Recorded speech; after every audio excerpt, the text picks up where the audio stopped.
With Ricardo Pires in New York. He's a spokesperson for UNICEF. Ricardo, good to have you on this news hour.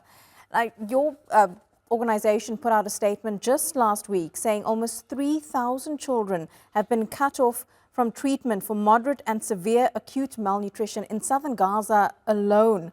Why is it so critical right now in Rafah, especially for children?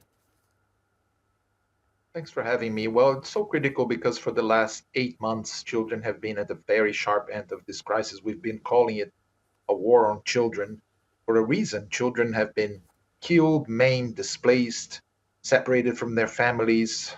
Some or many thousands are stuck under the rubble. As you mentioned, the numbers of malnutrition are still a concern and are rising because not enough aid is getting in, not enough therapeutic food is getting in to treat children with malnutrition who need more than just calories. They need treatment. They need access to healthcare. And most of the centers that used to treat them, stabilization centers, are no longer functioning. So the health system in Gaza is pretty much collapsed. And children are again suffering the most, and they're the ones who suffer most and will continue to suffer. Their present and their future is under attack. Ricardo, what does malnutrition do to a child's development? We know it obviously has a physical effect, but a mental effect must be also very severe, especially as that child continues to grow. Absolutely. I'm not a nutrition specialist, but we do know that the different levels of malnutrition have different impacts on a child. Of obviously, severe acute malnutrition is a life-threatening form of malnutrition. So that illness, if not treated very promptly and rapidly and consistently, will take a child's life. And we know that at least 28 children have died of severe acute malnutrition in the Gaza Strip since this conflict started. And then there's another level of malnutrition, which is moderate malnutrition, which affects a child's development, as you mentioned, in the long run, and has many, many different impacts in a child's development, including the development of their brain, of course, and that will jeopardize that child's potential for the rest of their lives. So that again, the present of children in the Gaza Strip and the future are under attack. Also because, for example, they have no longer schools to go to, and they're traumatized. They've been displaced multiple times. They're now in the so-called humanitarian areas in Al-Mawasi, Deir al-Balah, and the remains of Khan Yunis.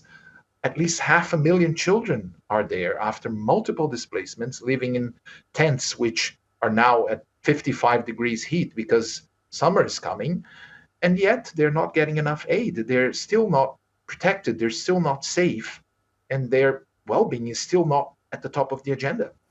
Yeah, and one thing is at the very least that we can do is protect our children. And you mentioned there that schools aren't functioning, of course, and it means that for more than 8 months now, children in Gaza haven't received an education. Just looking ahead, we don't know when this war is going to end, but this lack of education and learning, especially for very young children, is certainly going to have a profound effect on their future and also the future of Palestinian children as a whole. It's so difficult to speculate because the impacts of this horrendous, unrelenting war will be severe in their future in the long term.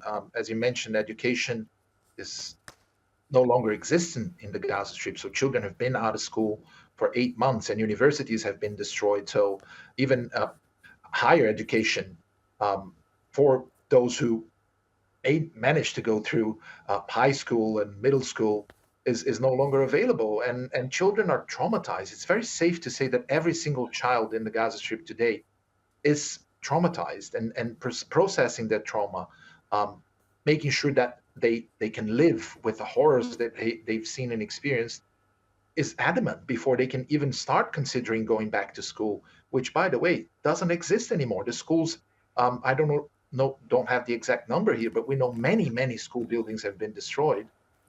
So how can we have hope for the children in the Gaza Strip if a ceasefire is not there and if we don't start addressing these issues immediately? And what we're seeing now is more children getting killed, more children getting injured, more children getting traumatized. Yeah, Ricardo Pires, thank you so much for explaining that all to us. Certainly, this war on children in Gaza doesn't seem to be stopping anytime soon. Thank you for your time. Live to us there from New York.